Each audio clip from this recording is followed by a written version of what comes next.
هيقلي من رومت Antep bir devlet An ticarete kurban be devlet Namuslu be cariye Be velat maldı be ganimet Be nav mirinci be rumet Ev şerte ne xevne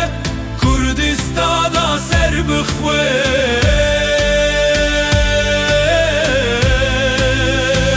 Ya jiyane Yaşet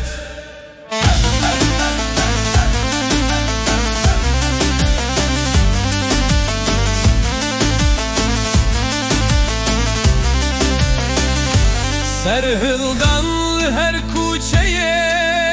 Dengeme gerdune Rojenu hatleme nebün be avaze Helvan meşerdike Ledeji taritiye Jibo ve latif ve Bedeng nebün rabın Heygele min rumet Antep bir devlet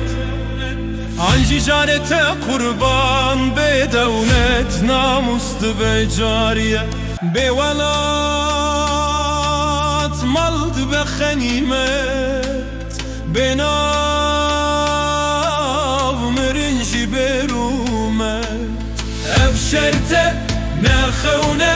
Kurdistan'a serbıxve